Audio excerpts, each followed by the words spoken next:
ابھی کیا ایکسپیکٹ کر رہے ہیں آج کے فیصلے کو لے کر؟ دیکھیے پہلے تو ہم نے فل کورٹ کی ایک ڈیمانڈ رکھی ہے اور یہ کہ اجاز الحسن صاحب ریفیوز کر گئے تھے، ان کو اس میں نہیں بیٹھنا چاہیے، پھر دیکھتے ہیں آگے کیا پروسیڈنگ ہوتی ہے۔ مانیں گے جو بھی فیصلہ آئے گا؟ مقصد کیا ہے؟ مقصد یہی ہے کہ ایک اہم آئینی معاملہ ہے اور کیونکہ آپ کو نظر آ رہا ہے کہ کل منصور علی شاہ صاحب کی ججمنٹ آئی ہے تو سارے ججز کا مائنڈ اس پہ آنا چاہیے اور سپریم کورٹ کا کلیکٹیو وزڈم نظر آنا جو بھی فیصلہ آئے گا قبول کریں گے؟ جی دیکھتے ہیں۔ یہ پٹیشنز جو ہیں یہ ڈسمس کر دی ہیں،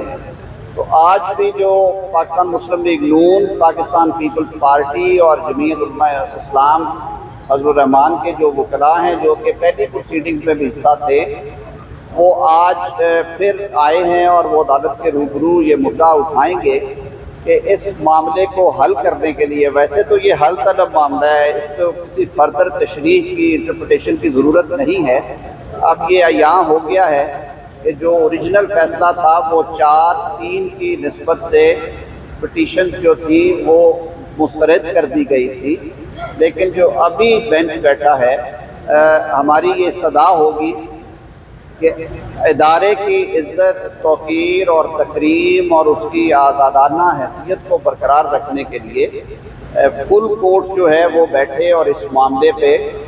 وہ تشریح کرے ان سب معاملات کی، بشمول جو الیکشن کمیشن کے اختیارات ہیں الیکشن کے انعقاد کے سلسلے میں، اور مفاد عامہ اور الیکشن کس طرح ایک دوسرے سے جڑے ہوئے ہیں۔ اور اس میں ظاہر ہے جو دو معزز جج صاحبان ہیں، جسٹس اجاز الحسن صاحب اور جسٹس مظاہر علی اکبر نقوی، انہوں نے کیونکہ رضاکارانہ طور پہ باوجود ریفیوز کر لیا تھا، انہوں نے اپنے آپ کو الگ کر دیا تھا، تو ہماری یہ چیف جسٹس پاکستان سے التجا ہوگی اور عدالت سے یہ التجا ہے کہ اس معاملے کو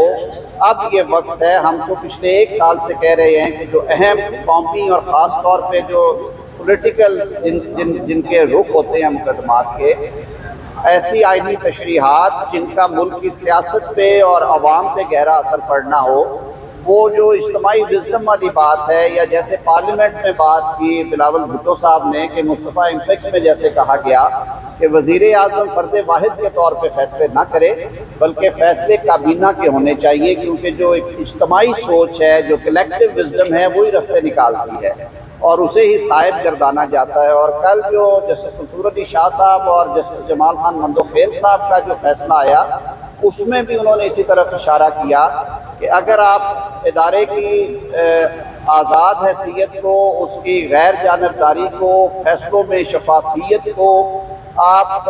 لازم قرار دینا چاہتے ہیں، ان کو انشور کرنا چاہتے ہیں، تو اس کے لیے اب یہ وقت ہے کہ اس طرح کے مقدمات جن کے حوالے سے خدشات پائے جاتے ہیں، دو آراء پائی جاتی ہیں، دو مختلف طبقات ہیں جو ایک بات کر رہے ہیں، دوسری بات کر رہے ہیں، اور ایک تقسیم نظر آ رہی ہے، اس ابہام کو دور کرنے کے لیے اور ادارے کی عزت، تکریم اور وقار کے لیے یہ ضروری ہے کہ ان 2 جج صاحبان جنہوں نے رضاکارانہ طور پہ اس معاملے سے علیحدگی اختیار کی، جسٹس اجاز الحسن صاحب اور جسٹس مظاہر علی اکبر نقوی صاحب، ان کے علاوہ جتنے جج صاحبان ہیں اس وقت 13 رکنی بینچ ہونا چاہیے فل کورٹ کا، جو یہ معاملہ سنے اور یہ once and for all settle ہونا چاہیے کہ 184(3) جو ہے اس پہ Pakistan bar council, supreme court bar association, bar bodies, parliament, civil society, کون ہے جس نے بات نہیں کی